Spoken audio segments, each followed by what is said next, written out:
여러분, 혹시 그냥 마시는 이 차 한 잔에요, 한 시대의 철학 전체가 담겨 있다면 어떨 것 같으세요? 오늘 바로 그 찻잔 속에 숨겨진 아주 깊고 오묘한 이야기 속으로 한번 들어가 보려고 합니다. 동아시아에 이런 격언이 있어요. 차는 액체로 된 지혜다. 와, 이 말만 들어도 벌써 차가 그냥 마시는 음료, 그 이상이라는 느낌이 오지 않으세요? 이 짧은 문장 안에 도대체 어떤 지혜가 숨어 있는 건지 지금부터 그 여정을 한번 떠나보겠습니다. 오늘 우리가 파헤쳐볼 핵심 개념, 바로 다운일미입니다. 이게 무슨 뜻이냐면요. 차와 은둔하는 삶은 한 가지 맛이다 라는 건데요. 아니, 잠깐만요. 차를 마시는 거랑 세상을 등지고 숨어 사는 거랑 어떻게 같은 맛이 날 수 있다는 걸까요? 정말 흥미로운 수수께끼 같죠? 지금부터 저랑 같이 한번 풀어보시죠. 자, 그럼 시간 여행을 한번 떠나볼까요? 우리의 첫 여행은 바로 당나라입니다. 이때부터 차 문화가 제대로 된 체계를 갖추기 시작했거든요. 근데요, 이 시대의 차는 지금 우리가 생각하는 것과는 목적이 아주 달랐어요. 굉장히 실용적인 이유가 있었습니다. 뭐든지 시작하려면 어떤 기준점이 필요하잖아요. 차의 세계에서는 바로 이 책, 유구의 다경이 그 역할을 했습니다. 이게 말하자면 차에 대한 모든 걸 정리한 최초의 교과서이자 경전 같은 책이었던 거죠. 공식적인 규칙부터 철학까지 모든 걸 다 정립한 거예요. 그러니까 당나라 시대의 차는요, 굉장히 기능적이었어요. 차가 가진 그 차가운 성질을 이용해서 몸을 건강하게 돌보는 거, 이걸 양생이라고 하는데 이게 주된 목적이었던 거죠. 그래서 아무나 마시는 게 아니라 주로 높은 덕을 갖춘 귀족이나 스님들, 이런 분들에게 어울리는 일종의 자기 관리 비법 같은 거였습니다. 자, 이제 시대가 바뀌어서 송나라로 넘어옵니다. 와, 여기서부터 차 문화가 정말 극적으로 바뀌기 시작해요. 개인의 건강을 챙기기 위해 마셨던 그 차가요, 이제는 사람과 사람을 연결하는 예술로 변신하기 시작한 겁니다. 당나라와 송나라, 이 둘의 차 문화는 정말 확연히 달라요.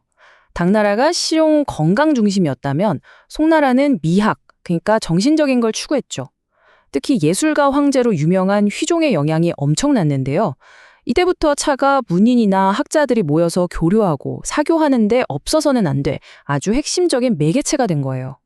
바로 이 그림을 보시면 송나라 시대의 분위기가 어떤지 확 느껴지실 거예요. 문인들이 다 같이 모여서 차의 맛과 멋에 대해 막 이야기를 나누고 있잖아요. 이제 차는 개인의 건강 문제, 그 이상이 된 겁니다. 다 함께 어울리면서 예술적인 감각을 나누는 사교 활동의 중심이 된 거죠. 송나라에서는 치청도화라는 새로운 목표가 생겨요. 맑음을 통해서 조화를 이끌어낸다는 뜻인데 이걸 실천하기 위해서 투차라고 하는 차 대회가 엄청나게 유행합니다. 여기서 좋은 차를 딱 알아보고 감별하는 능력이 곧 그 사람의 품격이나 지위를 보여주는 척도가 된 거예요. 말 그대로 차가 신분을 상징하게 된 거죠. 자, 이제 우리 여정의 철학적 정점이라고 할 수 있는 명나라에 도착했습니다. 바로 여기서 이 혼란스러운 세상 속에서 차가 고독이라는 걸 통해 가장 깊은 의미를 찾아내게 됩니다. 근데 왜 하필 명나라에서 다은일미라는 철학이 나왔을까요? 당시 상황이 정말 최악이었거든요. 황제들은 무능했죠. 환관들이 권력을 잡고 흔들었죠. 수많은 학자랑 관료들을 탄압했죠. 이런 끔찍한 정치적 혼란 속에서 지식인들이 살아남으려면요, 세상을 등지고 숨는 수밖에 없었던 겁니다. 정치 현실에 대한 환멸감, 그리고 목숨의 위협까지 느끼는데 예전처럼 모여서 차 맛을 겨루고 즐길 수가 있었겠어요? 당연히 없었죠. 차를 마시는 행위가 자연스럽게 그 시끌벅적한 모임에서 벗어나서 아주 조용한 곳에서 혼자 나를 돌아보는 그런 내밀한 의식으로 바뀔 수밖에 없었던 겁니다. 그래서 새로운 이상적인 모습은 바로 이런 거였어요. 북적이는 사람들 대신에요, 고독한 선비 한 명이 자연 속에서 조용히 차와 마주하고 있잖아요. 이게 바로 명나라 문인들이 추구했던 새로운 삶의 방식, 즉 고독 속에서 차를 동반자로 삼는 그런 모습이었습니다. 그리고 마침내 이 새로운 시대 정신을 딱 한마디로 담아낸 말이 등장합니다.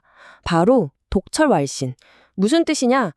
홀로 차를 마시는 것이 신묘한 경지다라는 거예요. 이제 여럿이 마시는 게 아니라 혼자 차를 마시는 게 가장 높은 영적인 경지로 인정받게 된 겁니다. 이때부터 차의 목적은 완전히 자기 내면으로 향하게 돼요. 그냥 음료수를 마시는 게 아니라 차를 마시면서 복잡한 마음을 싹 씻어내고 세상 만물의 이치를 깊이 파고들고 궁극적으로는 자기 인격을 완성해 나가는 거죠. 하나의 수양 방법, 도구가 된 겁니다. 자, 그럼 이 수백 년 전의 철학이 과연 오늘을 사는 우리에게는 어떤 의미가 있을까요? 저자가 우리에게 이런 질문을 던져요. 차 한 잔 마실 시간도 없으세요? 어떠세요? 정말 익숙한 말 아닌가요?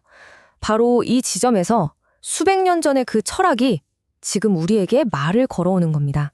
우리가 사는 사회를 피로사회라고 부르잖아요.